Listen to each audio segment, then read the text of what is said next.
a lot of individuals leave organizations because they don't have a map to professional growth. It's like, okay, well, what if we give them the tools to create one from the start? Yeah. So that's a big one. So, or people who are, it can even be a proactive approach, right? You don't have to wait until you're stuck in your career and you're like beating your head against the wall. Gosh, I don't know what I'm doing here. I don't know why I'm here. This job just isn't what it was. I'm burned out, right? So the book can be very helpful at that stage.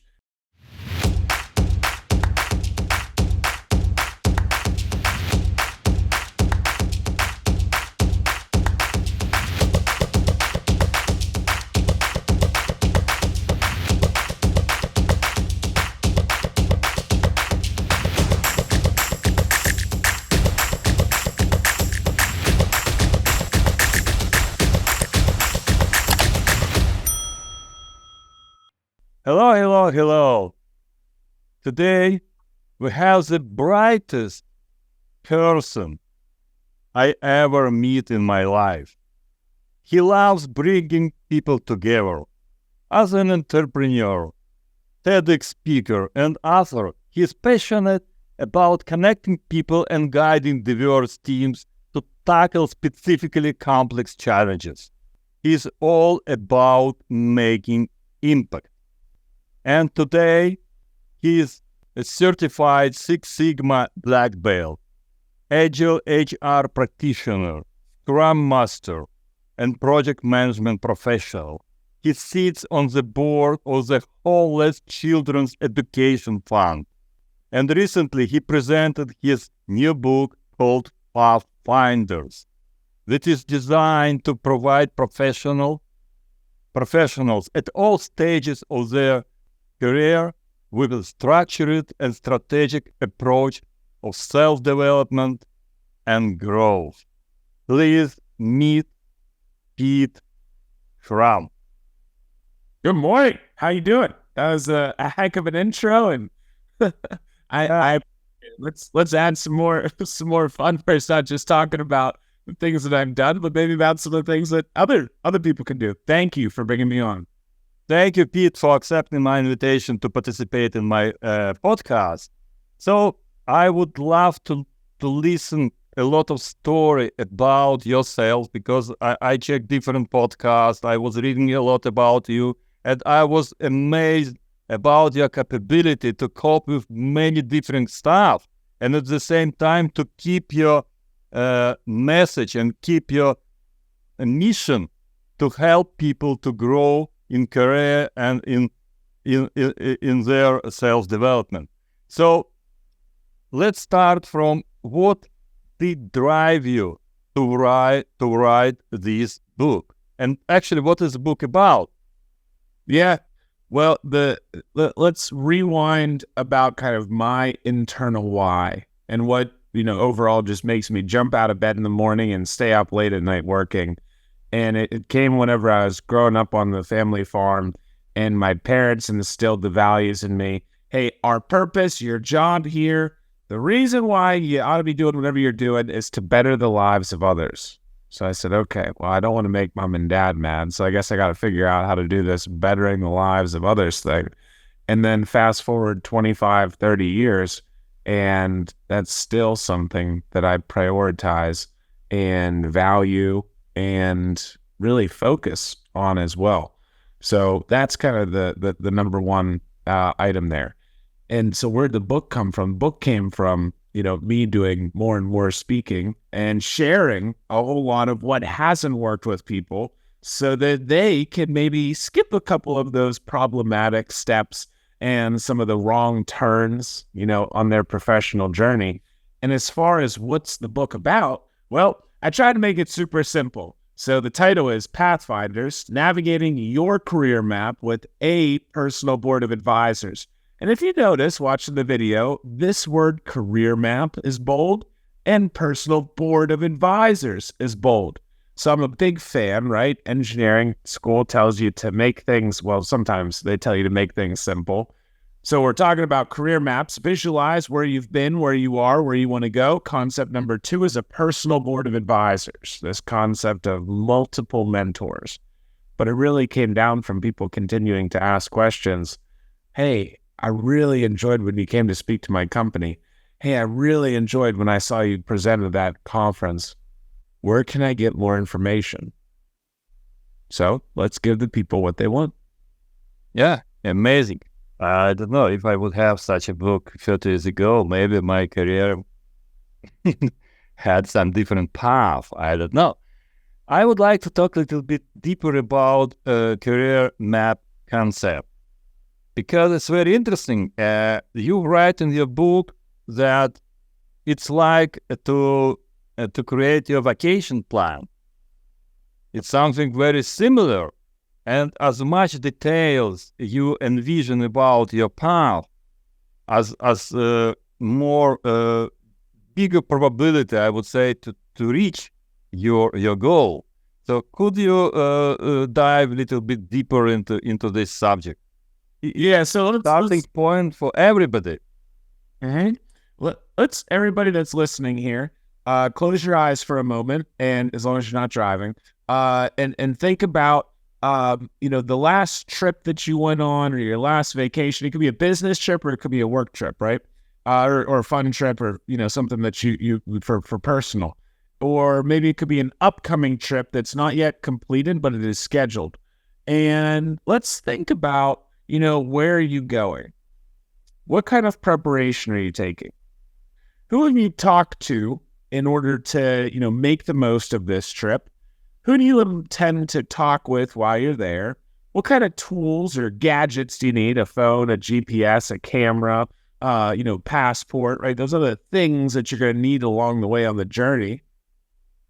And you have a notebook or something that's going to, record, kind of where you've been. So what we come up with as we're going through this whole trip planning piece is we got a couple of tools that are going to help us. There's a couple of people that are going to guide us. And there's something of a map where we're going to be able to understand where we want to go and then check in and say, hey, did we go there and where we want to go next? All makes sense, right? Seems pretty applicable and pretty on point to most of our trips, right? Why don't we do this with our professional journey?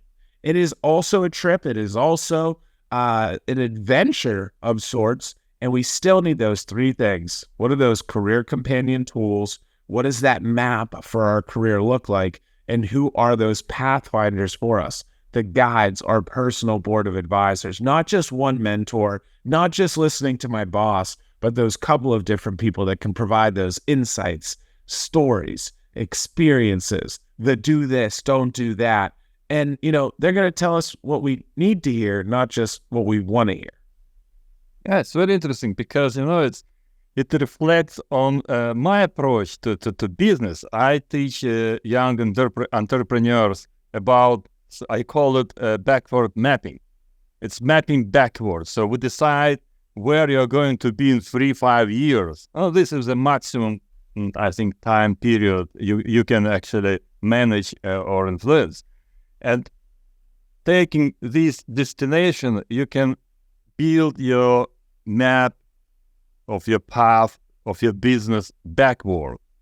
I mean, to decide about what resources you need, as you said, what kind of people you want to help you, what kind of customers you're going to have, actually what kind of impact you're going to have in 3 years. So how world does look like in 3 years, where you are approach your goal.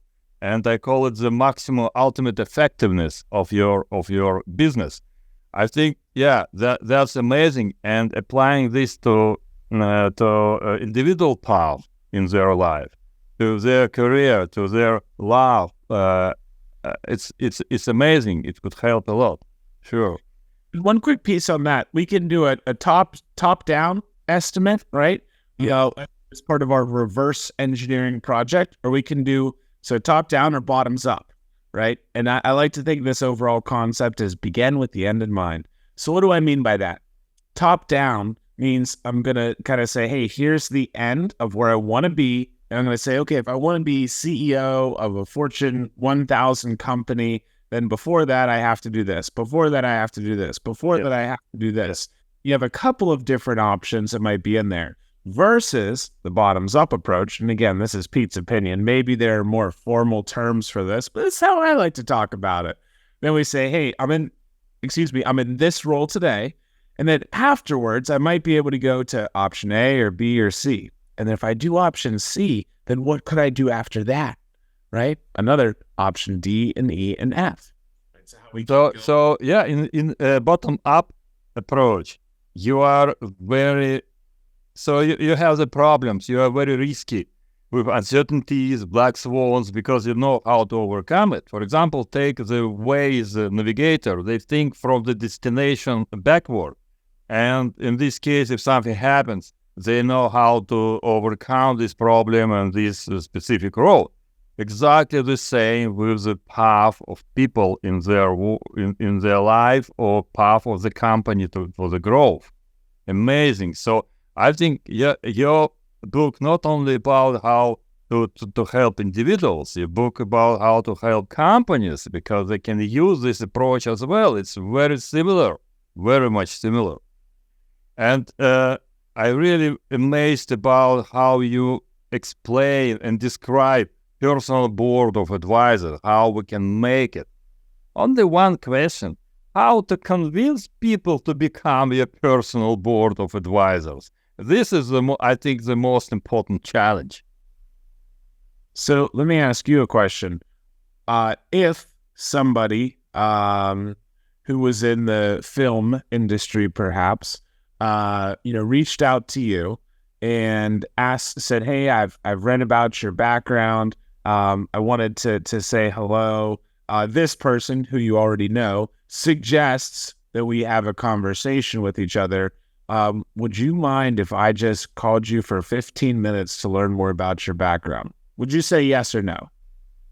I can tell you it depends my business. Before I said yes to everyone. And then I became so busy, I understood I'm losing effectiveness. So I started to understand whom exactly I can help. And finally, I learned how to say no. And finally, I talk only with people who are from their background, which actually learn, align with my values, with my goals, with my passion. Okay? So this is very much important. So I just looking for if there is some hidden marketing component in his approach. If I find such a component, I say no, definitely. Mm-hmm. And that's where at face value, hey, this is really important for it to be aligned, because I don't want to waste your time, and hopefully people don't want to waste their own time either. And that's where that warm referral goes so way, right? Hey, I know both of you, person A to person B. Here's why you could, should, ought to have a conversation with one another. So that's one piece. And that's the big part, is to say, hey, first off, we just want to have a conversation. Kind of like in sales, you do a discovery call. If you try and do a one call close and you're not understanding all the pain steps and really figuring out, hey, is this a good fit or not, before you start to tell them, it's the same thing with dating, right? It is not often that you go and you have dinner with somebody, meet them for the very first time, and you walk out and say, hey, we're married. This is done. Let's go. We're going heading off to the church right afterwards. So those are a couple of first steps to think about there. And it kind of goes, hey, do I need to formally ask this person to be on my board? Sometimes yes, sometimes no. Some people have commitment issues, right? And that translates over to our professional development and growth as well. So if you say, hey, Amanda, for example, also shout out to Amanda for bringing us together. She rocks. I can't wait to see you soon. And also congratulations on what she recently released. So thanks, Amanda. Sometimes if whatever you DTR, there you go. That's a trendy term right now. Define the relationship. Yeah. Whenever you try and do that with a formal mentor, they might say, oh, geez, I'm already super busy. I got a lot of things going on. I don't know that I can, be your mentor, and I got to do all this extra work. Versus if you kind of say, hey, would you mind if I asked you a couple of questions? I'll send you an agenda. I'll send them to you, next 3 weeks from now, and let's talk 4 weeks from now, right? Whatever you can do so that you, on your side, right, the mentor, you're making them feel like this is not a lot of work for me. I don't have to do a whole lot of thinking. The mentee, the person with less experience, the requestor, right? They're able to say, hey, the work's really on them. They're going to take the responsibility here, the reins here, keep progress of where we've been, where we are, where we want to go. So that's really the big thing. And you sort of have to feel out. A way I like to do this is, in your gratitude step of the process, right? That's whenever it's called admire, in our iring stage of the personal board building.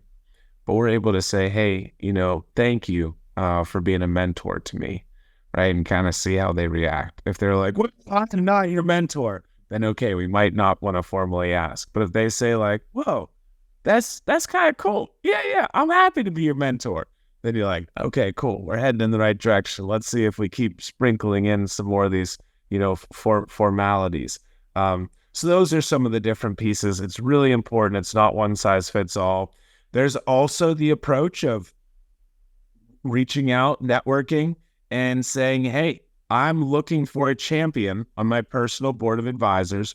I work at a small company, and there is not somebody 2 levels above me in the organization. Would you mind having a conversation and seeing if you could potentially be a champion for me? Some people like that direct approach. So again, it's not one size fits all.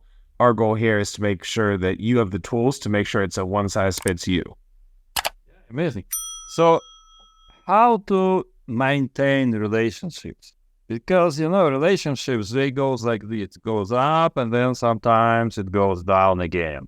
If you are not meeting every day, on the cup of coffee. So how to maintain relationships, maybe even remote relationships with mentors and your board? Yeah, I think it's important to try and have a conversation with each of these people at least once a quarter, right? Even if it's 30 minutes where we pop in. In the book, we give some different suggested agendas. Right, hey, what are we going to talk about? Conversation 1, 2, 3, 4. All those pieces, we lay out some of those ideas so that you can get started today, right? No need to wait. You can have informal conversations, right? Hey, I got to, ask my mentor this question. Shoot, well, we're not actually able to talk for another 2 months. Mm-hmm. That's why we proactively have these relationships, so that whenever we're in a tough time, we know what each of these people are able to bring to the table. We know who each of these people are and those specific questions, right? If this happens, I go here or here or here or here, right? So going through those different pieces is really, really important for us. Yeah. And I'd kind of ask that same question back to you as well. What are your thoughts there? How to maintain relationships. This is what I'm doing for the last 15 years in my companies and my peers. Just I share value.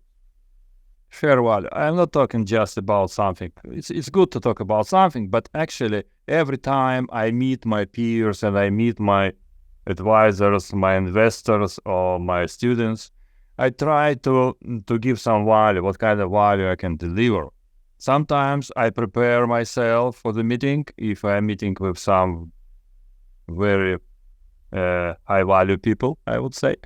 And sometimes it goes just randomly. I feel what kind of thing I have to talk about, what this person lack of. I can just create his awareness about it. And it's very important because about your book. In order to start to buy this book and start reading and understand that I need this, actually, I have to be aware that I need this because I don't know what I don't know. Right. How you solve this problem, how to create and just drive the first level of people consciousness. It's awareness that there is a problem, but they don't know yet how to solve it. And your book is solution that gives solution. It doesn't give the fish. It doesn't give something that take this fish. Yeah, it teach how to make all the tools in order to have the fish at home this evening. So, how you approach to creation awareness of your potential readers and maybe clients? So I want to go back to the last piece on the, how do you make those relationships work? Make sure it's give and take, right? Yeah. Hey, I'm going to, share these stories. I'm going to ask this of you, and always make sure that you're saying, hey, what else can or should I be doing for you? And it might be as simple as, hey, Pete, we're trying to get our book out there to, leaders inside of companies. And that might be a sufficient answer. So what are we trying to do to create awareness? The LinkedIn campaign is kicking up again. We have people on the emails that are excited about these different concepts we talk about. Podcasts are a lot of fun, but really the book is here to help change people's lives. So just like you mentioned, right? Hey, think about organizational leaders. What does your onboarding and integration process look like? Do you get a coffee cup, a pencil, a t-shirt, and hopefully a copy of this book? Because like you mentioned, this is teaching people how to fish. Professional development in a box, or I guess we could say professional development in a book, right?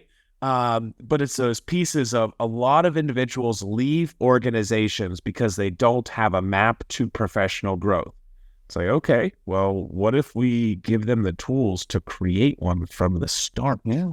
So that's a big one. So, or people who are, it can even be a proactive approach, right? You don't have to wait until you're stuck in your career and you're like beating your head against the wall. Gosh, I don't know what I'm doing here. I don't know why I'm here. This job just isn't what it was. I'm burned out, right? So the book can be very helpful at that stage, but think as you're coming out of high school or college, university, right? Great chance to take a look at the book.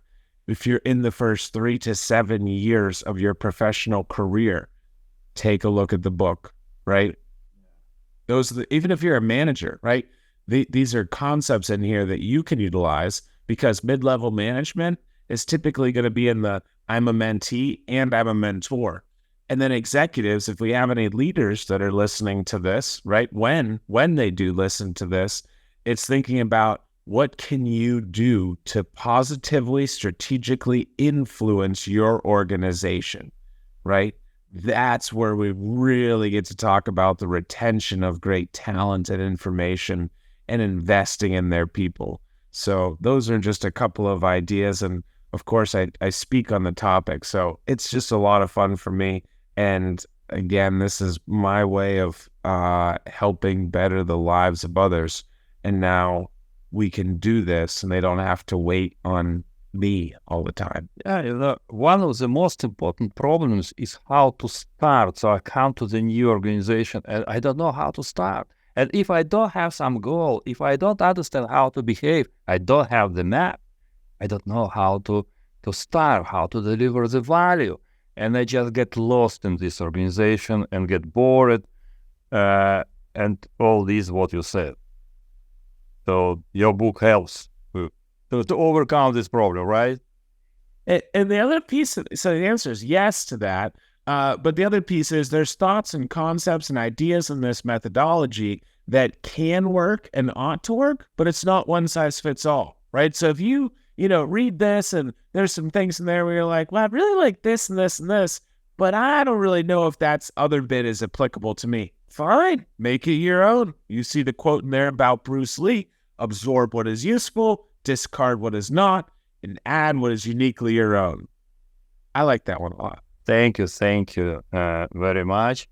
And guys, today we met with the pioneer of a new perspective on personal development and self-actualization, Pete Schramm. Pete, could you tell, I don't know, some words at the end of our conversation, some inspiring words for our audience, and actually where to find your book and how to, even somebody want to talk to you, how to talk to you. Yeah, reach out on LinkedIn. That's the easiest way. We can put some of the links in the show notes to my LinkedIn and to the book so that you can learn a little bit more. Again, please share your thoughts and ideas and feedback. There's ways to get in touch in the book as well as through LinkedIn. So I'm excited to hear from you, and hopefully we can hear some of your success stories as well. Yeah, Pete, I would like to have your book 30 years ago. So don't miss such an amazing advices from Pete Schramm. Thank you, and have a great path in your career. Thank you. Bye.